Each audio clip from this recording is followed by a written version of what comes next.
법에 비추어본 세상 사는 법 이어갑니다. 자, 오늘도 빈정민 변호사님 함께합니다. 안녕하세요. 네, 안녕하세요. 네, 변호사님 오늘 어떤 얘기 좀 나눠볼까요? 네, 최근 부산 지역을 떠들썩하게 만든 수백억대 분양 사기 사건이 있었습니다. 네. 일명 좋은 DNC 사건이라고 하는데요. 다행히 이 사건은 대표가 구속이 되고요. 또 신탁사 측의 전향적인 결정으로 예상보다는 빠르게 해결 국면을 맞고 있다고 합니다. 네. 그런데 이번에는 다른 문제가 하나 터졌습니다. 다름 아닌 피해자들 중 일부가 선임한 변호사 중에 한 명과 피해자들 일부 간에 갈등이 있다. 이런 소식이 들려오고 있습니다.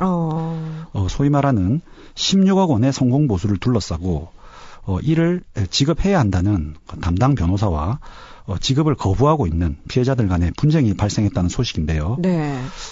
저도 변호사지만은 이 유임계약 과정에서의 이 성공보수 약정 참 머리 아픈 문제입니다. 네. 오늘은 이 문제에 대해서 한번 짚어보도록 하겠습니다. 예. 성공보수가 16억 원이나 된다니까 상당히 큰 금액인데요. 우선 이 사건부터 한번 짚어봐야겠습니다. 좋은 DNC 사건, 구체적으로 어떤 일이었나요? 네, 이 사건은 이 부산 기장군 정관 신도시 내에 위치한 대형 상가 몇 곳에서 발생한 수백억대 분양 사기 사건인데요. 네.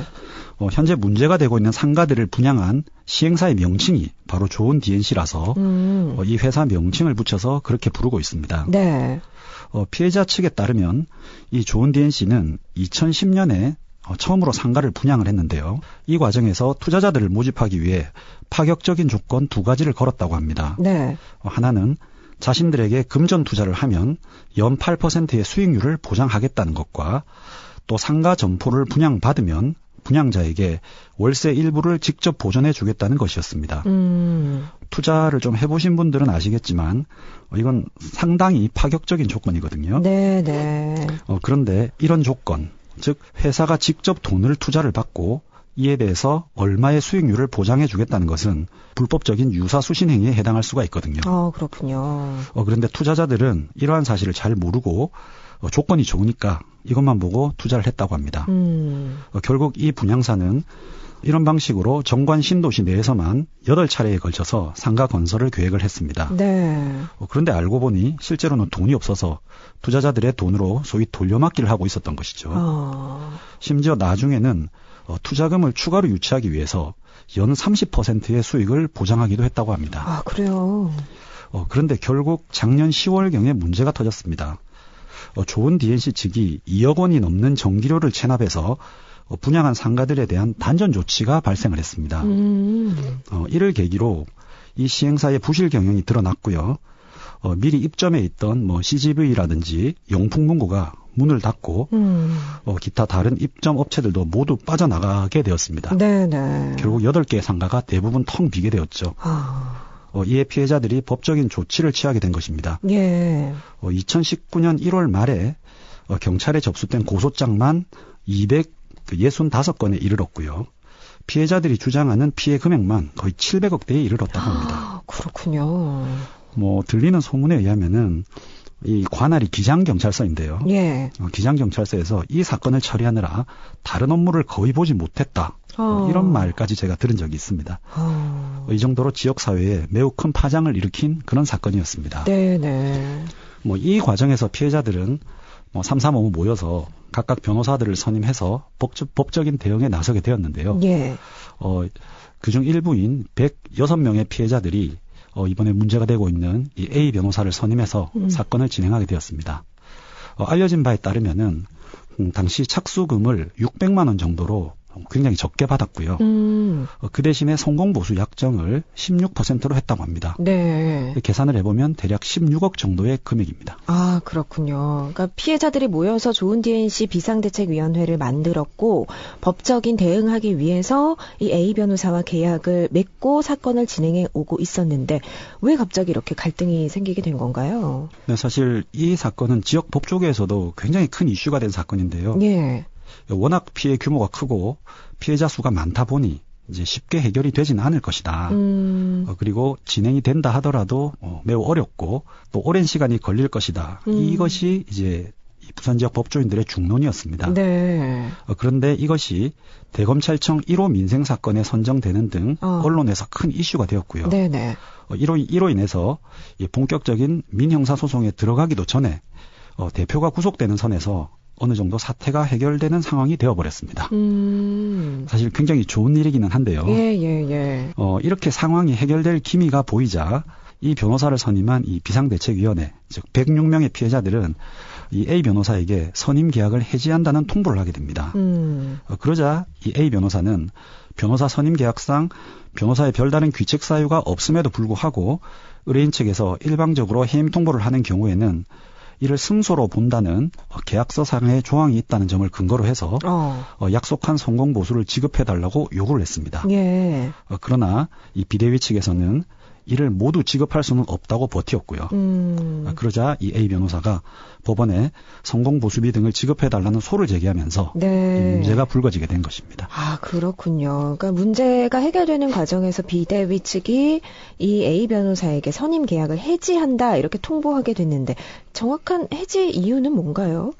네, 언론 등에 알려진 바에 따르면요. 예. 비대위 측의 주장입니다만은 네네. 이 사건을 해결하는 과정에서 일단 변호사가 제대로 일을 한 것이 없다. 그리고 상대 측과의 다툼에서 법률적인 근거도 제대로 되지 못하는 등 법적인 지식도 좀 부족했던 것 같다. 그런 어떤 귀책 사유가 있어서 중간에 자신들이 해임을 한 것이다. 그리고 결국 이 문제는 변호사가 직접 나서서 일을 했다기보다는 피해자들이 집회나 시위 등을 통해서 대외적으로 억울함을 호소했고 예. 이것이 언론 등을 통해 이슈가 되면서 해결이 된 것이다. 그러니 약정한 성공보수금을 전액 지불할 수는 없다. 이런 입장으로 알려져 있습니다. 그렇군요. 근데 또 해임을 통보받은 변호사 측의 입장에서는 좀 억울하다고 생각할 수도 있을 것 같은데요. 예, 그렇습니다. 역시 언론 등에 공개된 내용을 보면요. 이 A 변호사의 경우는 착수금도 거의 받지 않고 이 업무에 착수를 했고요. 약 20건이 넘는 서류를 작성해서 제출을 하고요. 예. 이렇게 변호사로서 최선을 다해서 업무에 임했다. 이와 같이 열심히 했는데 자신이 크게 과실도 없는 상황에서 네. 사건이 해결될 것 같으니까 이제 성공보수를 지급하지 않기 위해서 자신을 임의로 해임을 했다. 이렇게 주장을 하고 있습니다. 그렇군요.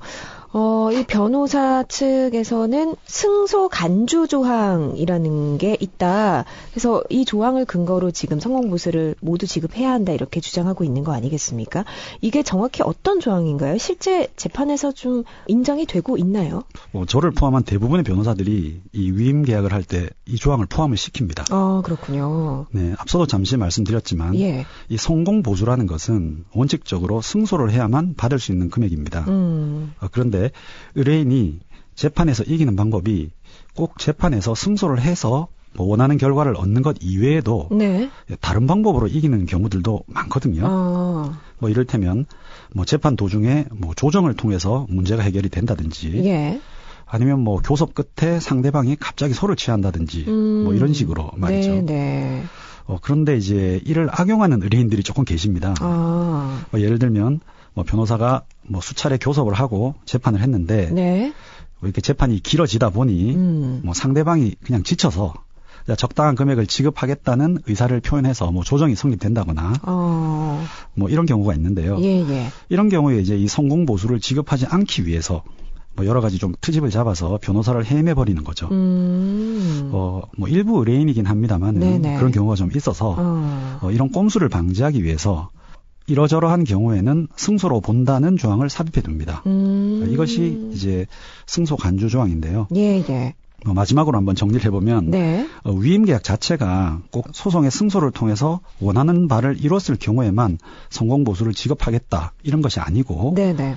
위임받은 변호사가 법적인 업무를 수행을 했고 그것이 얼마나 영향을 끼쳤던 간에 어쨌든 그것 때문에 사실상 의뢰인이 승소에 준하는 결과를 얻는 경우에는 이를 승소한 것과 같이 보아서 성공보수를 지급해야 된다는 그런 조항을 의미합니다. 그래서 특별한 경우가 아니면 이러한 성공보수 조항의 효력을 인정하는 것이 우리 대법원의 입장이고요. 네. 이번 사건의 경우는 아직 다투어지고 있는 부분이니까 섭불리 말씀드리기는 그렇습니다만은 예. 재판 과정에서 받은 착수금의 액수라든가 해당 변호사가 실제 처리한 업무가 어떤 게 있느냐 하는 그런 부분이라든지 비대위 측에서 해당 변호사를 해지하게 된 사유가 무엇인지 이런 부분이 정확하게 밝혀져야만이 좀 판단을 할 수가 있을 것 같습니다. 그렇겠네요. 자, 그리고 이 비대위 측과 지금 이 A 변호사 간의 계약 내용을 보면 이렇게 돼 있다고 합니다. 중도금을 돌려받을 시에 13%의 성공 보수를 받는다. 이런 내용인데 어떤가요? 이 정도면 많은 건가요? 그러니까 성공 보수를 정할 때 어떤 요소들이 고려되는지, 성공 보수에 대한 좀 명확한 기준이 있는지도 궁금한데요. 네, 사실 성공 보수는 딱 정해진 액수로 얼마, 뭐 예를 들면 승소하면 뭐 5천만 원을 준다든지 뭐 이렇게 하는 경우도 있지만요. 예. 대부분 특히 민사소송의 경우에는 승소 금액의 몇 %를 준다. 그렇군요. 뭐 이런 식으로 보통 약정을 합니다. 통상적으로 승소 금액의 10% 정도로 설정하는 것으로 알고 있고요. 네. 저 같은 경우에도 5%에서 10% 정도로 보통 설정을 합니다. 네네. 그런데 13%라면 글쎄요. 뭐 비율 자체만 놓고 보면은 뭐 그렇게 과도한 것은 아니라고 보입니다. 다만 워낙 돌려받는 액수가 크다 보니까 이 비율로 산정한 금액이 너무 커서 문제가 되고 있는 게 아닌가 생각이 되고요. 그리고 성공보수 그 약정에 대한 뚜렷한 기준은 뭐 없습니다, 사실은. 그렇군요. 사실 기준이 있을 수도 없죠. 왜냐하면 사적인 계약이고 또 사적 자체의 원칙상 계약 내용은 당사자가 자유롭게 정할 수 있기 때문입니다. 변호사가 과도하게 성공보수를 요구하면 요즘 변호사들도 많은데 다른 변호사를 찾아가시면 되니까. 다만 제 개인적으로는 뭐 기준을 소개를 하면요. 뭐 착수금을 좀 적게 받는 경우에는 비례해서 성공 보수 비율을 조금 높입니다. 그래요. 뭐 경제적으로 당장 착수금을 주시기가 어려운 분들이 좀 계시면 그런 식으로 좀 하기도 하고요. 그리고 사건 난이도에 따라서 승소 확률이 그렇게 크지가 않고 그에 반해서 또 업무량이 많은 경우에 사실 이 사건의 경우에도 당사자가 100명 이상이 되는 경우이기 때문에 업무량이 좀 많은 경우로 통상 보는데요. 이런 경우에는 성공 보수 비율을 조금 높이는 그런 편입니다. 그렇군요. 자, 이런 사례가 종종 있나요? 이 의뢰인과 변호사 간의 이 성공 보수로 인한 갈등? 뭐 말 나온 김에 그 변호사와 위임 계약을 체결하실 때 어떤 구조로 체결하시는지 한번 말씀을 드리는 것도 좋을 것 같습니다. 이런 것은 굉장히 꿀팁이 될 수 있어요. 사실 지급해야 될 비용은 크게 두 가지입니다. 일단 계약을 시작하실 때 승패와 관계없이 지급하는 소위 착수금이라는 것이 있습니다. 그리고 승소 여부에 따라 재판이 끝난 후에 지급하는 성공보수 계약이라는 것이 있습니다. 특히 성공보수 약정의 경우는 민사재판은 물론이고 형사재판의 경우도 뭐 비슷했습니다. 민사재판의 경우는 승소금액의 몇 %, 뭐 이렇게 한다면은 형사재판의 경우는 뭐 불구속 시 정액 얼마, 그리고 집행유예를 받아주면 또 뭐 얼마 이런 식으로 통상 약정을 해왔습니다. 그런데 몇 년 전에 대법원에서 형사재판에서의 성공보수 약정은 무효다. 이런 판결이 나온 적이 있습니다. 그래요. 네, 뭐 현재 좀 문제가 되고 있는 양승태 전 대법관이 재임하던 시절이었는데요. 뭐 여기에 대해서는 뭐 설왕설래가 많습니다만은 뭐 일단은 판결의 효력이 유지되고 있는 상황이니만큼 일단 형사재판에서는 착수금 이외에 뭐 불구속 시 얼마, 뭐 집행유예 시 얼마 이런 식으로 성공보수 약정을 체결하는 것은 무효입니다. 안 주셔도 돼요. 그렇군요. 그런데 이 사건과 같이 민사재판의 착수금이나 성공보수 약정은 원칙적으로 유효하다고 보는 것이 우리 대법원의 입장입니다. 과거 2013년경에 그 어떤 사건에서 성공보수 약정을 30%로 설정을 해서 액수가 과하다 이렇게 해서 소송이 있었던 적이 있는데요. 30%는 굉장히 높네요. 그래서 이제 그건 너무 과하다. 그래서 이를 감액한 판결도 있기는 했습니다. 하지만 최근에 대법원 전원합의체 판결에서는 이 성공보수나 착수금을 포함한 변호사 보수 전체에 대한 입장 정리가 있었는데요. 원칙적으로는 보수에 대한 약정이 있었다면 변호사는 그 액수를 전부 청구할 수 있다. 원칙적으로는 그렇게 보았습니다. 다만 이 수임 경위라든지 사건 어떻게 처리했는지, 사건 처리 경과라든지, 사건의 난이도라든지, 뭐 변호사가 얼마나 노력했느냐, 노력의 정도라든지, 소송물의 가액, 또 의뢰인이 승소로 인해서 얻는 구체적 이익 등을 고려했을 때 이 보수액이 부당하게 과다해서 신의칙이나 형평의 관념에 반한다고 볼 만한 특별한 사정이 있는 경우에는 예외적으로 이 액수를 줄일 수 있다라고 판시를 한 적이 있습니다. 다만 이는 우리 민사법의 대원칙인 계약 자유의 원칙에 대한 예외인 만큼 예. 감액을 한다면 법원이 왜 감액을 하는지에 대한 근거를 명확하게 밝혀야 된다. 이렇게 판시를 하였습니다. 네. 근데 사실 성공보수로 인한 갈등, 이것은 소송까지 가지 않거나 가더라도 중간에 조정으로 끝난 사건이 아마 훨씬 많을 것입니다. 그러니까 합의를 하는 경우군요. 네. 네. 변호사들 사이에서 약정한 성공보수만 다 받았더라도 훨씬 내가 지금 더 좋았을 것이다라는 자조적인 농담이 나올 정도로 사실 성공보수를 지급하지 않고 잠적하시는 의뢰인들도 꽤 많으시거든요. 그래요? 예. 근데 다만 과거에는 이제 변호사들이 수입이 좋다 보니 그냥 넘어간 사례들도 많았는데 요즘 변호사들도 사정이 어렵고 그러다 보니 예. 이를 좀 악착같이 받아내는 사례들이 많다고 들었습니다. 아니, 그러니까 결국은 가장 먼저 사건을 이제 맡기실 때 어떤 조건으로 이게 계약을 하느냐가 이게 가장 중요하겠네요. 처음이. 예, 그렇습니다. 네네. 그래서 계약을 하실 때 네. 성공보수를 과도하게 요구한다든지 착수금을 과도하게 요구를 하시면은 네네. 무조건 거기 응하지 마시고 다른 변호사님을 한번 찾아보신다든지 이렇게 계약하실 때 조금 주의하시는 게 좋으실 것 같습니다. 예, 그렇습니다. 계약을 하고 나면은 벗어나기가 힘드시기 때문에. 네네. 이 성공보수에 대한 좀 기준을 만들 필요도 있겠다는 생각도 드는데 좀 이 비대위 측과 변호사 간의 합의가 안 되면 이게 소송으로 갈 수밖에 없는 거 아닌가요? 네, 앞서도 잠시 말씀드렸지만 네. 이미 이 해당 A 변호사는 이 성공보수를 지급하라는 내용의 소를 부산지원 동부지원에 제기를 했고요. 이 과정에서 비대위 측 통장을 가압류를 해두었다고 합니다. 그래요? 이에 대해서 비대위 측은 부산지방법원 및 이 A 변호사 사무실 앞에서 현재 1인 시위를 하면서 맞서고 있고요. 개인적으로는 참 안타까운 일이라고 생각을 합니다. 그러니까요. 이 양측 모두의 그 심정이 너무나 이해가 가기 때문에 좀 안타까운데요. 금액이 워낙 크다 보니까 좀 지역 법조계에서도 좀 관심을 갖고 지켜보고 있을 것 같은데 어떤가요? 네. 역시 말씀하신 대로 성공보수 액수가 네. 거의 역대급으로 크다고 합니다. 그러니까요. 네, 그래서 지역 법조계에서도 좀 큰 이슈가 되고 있는데요. 예. 우리 서로가 조금씩 양보를 해서 네, 그랬으면 좋겠어요. 무분별한 소송전보다는 적당한 타협점을 찾아서 원만히 해결하기를 개인적으로 바라고 있습니다. 네, 저도 그렇습니다. 자, 오늘은요, 이 부산 지역에 정말 이 떠들썩했던 좋은 DNC 사건 가지고 좀 말씀 나눠봤습니다. 지금까지 빈장민 변호사였습니다. 고맙습니다. 감사합니다.